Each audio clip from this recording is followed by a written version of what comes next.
Around 10,000 years ago, in the early Neolithic age, humans had begun to settle into permanent homes, and the world was slowly transforming from scattered tribes into organized communities.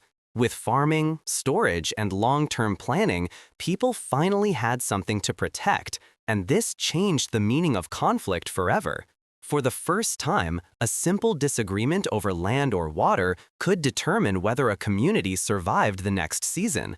This new reality made leadership more important, and leaders began to make decisions that would shape the future of warfare without ever knowing what their choices would mean for the generations that followed. As villages grew larger, the idea of territory became more defined. A riverbank was no longer just a place to drink water. It was a lifeline. A field was no longer just soil. It was the source of an entire year's food. And a pathway between mountains became a trade link too valuable to lose.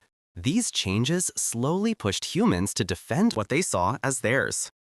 Sometimes this defense was peaceful, with negotiations and shared agreements.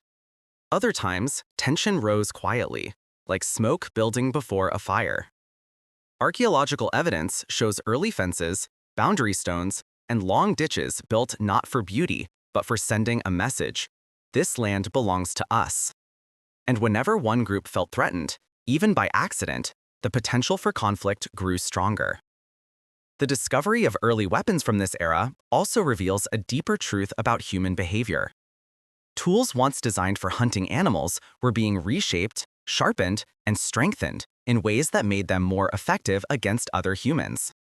These tools do not suggest hatred, they suggest preparation. The world was unpredictable, and humans adapted to survive its challenges. In many ways, these changes were the birth of strategy, long before the word existed. People began to think ahead, predict danger, and plan responses. This shift in thinking marked one of the most important steps toward organized warfare. Another powerful factor in the rise of early conflict came from alliances. When two communities supported each other for trade, marriage, or protection, they formed bonds that strengthened both sides. But alliances also meant that if one group was threatened, their partners might feel obligated to support them. This created larger networks of responsibility and sometimes larger networks of conflict. A dispute that once involved only a few individuals could now involve multiple villages. Communities that learned to unite became stronger. Communities that isolated themselves became vulnerable. This dynamic formed the earliest version of regional power, a system that still influences the world today. Identity continued to shape conflict in subtle but powerful ways. People developed traditions, clothing styles, rituals, and symbols that set them apart from neighboring groups. These differences created pride, belonging, and unity, but they also reinforced separation. When two groups who already saw themselves as different clashed over land or resources, their identities made compromise harder. To them, protecting their land meant protecting their way of life. Even small disputes carried emotional weight, and emotional decisions often led to confrontations that logic might have avoided. As time passed, conflict evolved into something more structured. Early humans began planning not only how to fight, but when to fight. They learned the advantages of ambushes, high ground, and timing. They observed how weather affected their movements, how rivers could block or guide them, and how a single mistake could change the outcome of a confrontation. These discoveries show that early humans were not simply reacting. They were thinking, learning, and improving. This ability to adapt is what eventually separated simple fighting from true warfare. Trade routes expanded further as communities discovered new materials, such as obsidian, copper, and later bronze. These materials were valuable and often found far from where they were used. The more valuable a material was, the more dangerous the journey to obtain it became. Control of trade routes became one of the earliest strategic objectives in human history. A tribe that controlled a route gained access to wealth, tools, and alliances.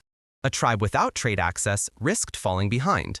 This competition set the stage for conflicts that stretched beyond local disputes and into regional tensions. Over time, populations grew, and with growth came pressure. A community that once had enough land for everyone suddenly needed more space for farming.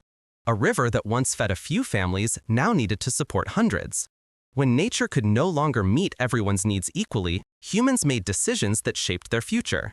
Some groups moved to new lands, others tried to share resources, and some defended what they had at all costs. These choices determined which communities as thrived and which faded into history. Early human conflict was never simple. It was a mix of fear and courage, of instinct and strategy, of survival and ambition. People did not choose violence easily, but when faced with starvation or displacement, they did what they believed necessary to protect their families. This mindset would later appear in every major civilization, from the ancient world to modern nations, but its roots lie here, in the quiet struggles of early humans who never imagined their actions would one day be studied under the name war. Looking back, it is clear that the origins of warfare were not born from cruelty. They were born from need. Humans built communities, and communities needed protection. Humans grew food, and food needed security. Humans formed identities, and identities needed preservation.